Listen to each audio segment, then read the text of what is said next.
প্রিয় দর্শক বন্ধু, আবার এক নতুন ইনফরমেটিভ ভিডিও নিয়ে আমি আপনাদের সামনে হাজির হলাম। আর কে ফার্টিলাইজার আপনাদের সবাইকে স্বাগতম জানিয়ে আজকে ভিডিও শুরু করছি।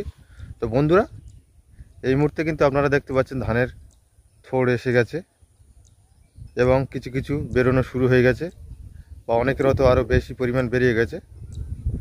কিন্তু এই সময় একটা রোগ দেখা দিচ্ছে, বিএলবি রোগ। আজকের আমি আপনাদেরকে এই বিএলবি রোগের সঙ্গে পরিচয় করিয়ে দেব এবং এই বিএলবি রোগ থেকে কিভাবে রক্ষা পাবো সব কিছু ভিডিওতে থাকছে, তাই প্রথম থেকে শেষ পর্যন্ত ভিডিওটি দেখতে থাকুন।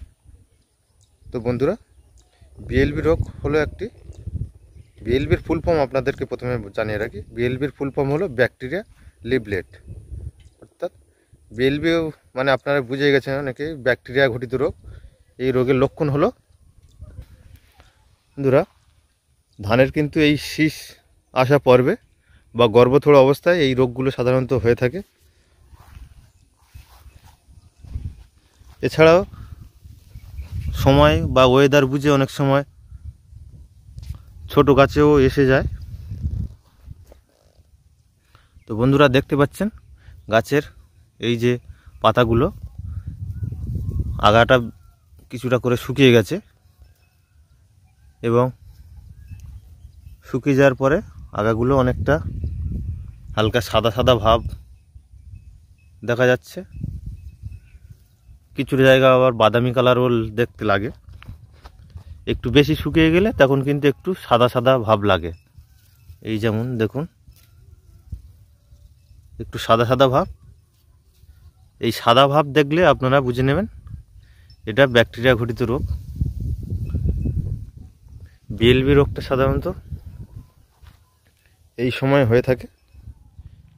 তো বন্ধুরা, বিএলবি রোগ ছাড়া ও গাছের কিন্তু পাতা শুকনো রোগ দেখা যায়। তো আমরা বুঝবো কী করে যে বিএলবি রোগ চিহ্নিত করব কিভাবে? তার আগে আমাদের খেয়াল করতে হবে গাছের সারিগুলো এভাবে ফাঁক করে দেখতে হবে গাছের গোড়াগুলো পরিষ্কার আছে কিনা, বা গাছের কাণ্ডের গায়ে কোনো দাগ আছে কিনা। এটা আপনাদেরকে প্রথমে চিহ্নিত করতে হবে। গাছের গোড়া যদি এরকম পরিষ্কার ফ্রেশ থাকে তাহলে বুঝবেন কিন্তু এটা বিএলবির আক্রান্ত হয়েছে, ব্যাকটেরিয়া লিভ ব্লাস্ট। গাছের গায়ে যদি এমনই দাগ দাগ দেখতে পারেন তাহলে বুঝবেন এটা এক ধরনের শোষক পোকার আক্রমণে হয়ে থাকে। এছাড়াও খোলা ধসার কারণে হয়ে থাকে বা বাদামি শোষক পোকার কারণেও হয়ে থাকে।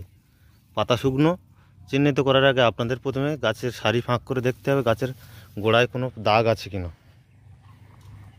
তো যখনই দাগ লক্ষ্য করতে পারবেন না তখনই বুঝে নেবেন যে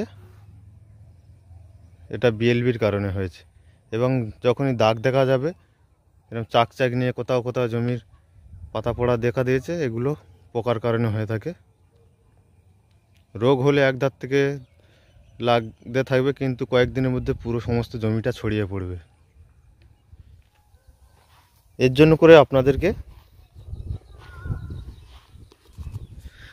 আগে থেকে প্রতিষেধক যদি ব্যবহার করতে পারেন তাহলে কিন্তু এই রোগটা সাধারণত আসে না। কারণ এবছরও আমি অনেক জমিতে লাগতে দেখেছি এবং তাদের পাশের জমিতে রোগ লাগার পূর্বে কিন্তু ব্যবহার করে ফেলেছে। এটা এমন একটা রোগ খুব অল্প দিনে কিন্তু পুরো জমিটা ছড়িয়ে পড়ে। এই জমিটা পুরো প্রথম থেকে শেষ পর্যন্ত কিন্তু জমির এই যতটা ডিপ সবুজ দেখাচ্ছে পুরো জমিটাই কিন্তু এই পাতা পোড়া রোগে ভরে গেছে। এর ঠিক পাশের জমিতে কিন্তু অ্যান্টিবায়োটিক ব্যবহার করা ছিল, যার জন্য করে কিন্তু এই রোগটা দেখা দেয়নি। তাই আপনারা রোগের অপেক্ষায় থাকবেন না, রোগ লাগবে তারপর আমি ওষুধ ব্যবহার করব, এই মনোভাব থাকলে কিন্তু বন্ধুরা গাছের কিন্তু অনেকটা ক্ষতির মুখে পড়তে হবে এবং ফলনে অনেক মার খাবে। তার জন্য করে আপনারা যে কোনো ছত্রাকনাশক, স্যাপ হোক, স্পিন্ড, ব্যাবিস্টিন বা ম্যানকোজেব M45, ওর সাথে আপনারা টেপটোসাইক্লিন ব্যবহার করবেন বা মাইকোমাইসিন বা ব্যাক্রোপ্লাস। ব্যাকটেরিয়া ঘটিত ওষুধ মেন অবশ্যই করে দিতে হবে এবং ওর সাথে যে কোনো একটা ছত্রাকনাশক আপনারা দিতে পারেন বা জিনেপ দিতে পারেন। ইন্দেফুলের Z78, ওটা দুর্দান্ত কাজ আছে। ছত্রাক ঘটিত রোগের ওষুধ ব্যবহার করবেন এবং ওর সাথে সাথে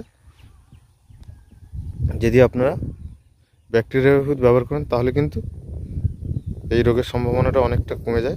তো বন্ধুরা, ভিডিওটি কেমন লাগলো আপনারা কমেন্টে জানাবেন। ভিডিও যদি কোথাও আপনাদের বুঝতে অসুবিধা হয় আপনারা কমেন্ট করে জানাবেন। আপনাদের কমেন্টের প্রত্যেকের রিপ্লাই দিই, তাই আপনারা নিঃসংকোচে কমেন্ট করে জানাতে পারেন। কোনো পার্ট যদি না বুঝতে পারেন বা কোনো ওষুধ সম্বন্ধে যদি জানার থাকে আপনারা অবশ্যই করে কমেন্ট করবেন, আমি আপনাদের প্রত্যেকের কমেন্টে রিপ্লাই করি। চলুন, ভালো থাকবেন, সুস্থ থাকবেন, দেখা হচ্ছে পরবর্তী আর একটা ভিডিওতে।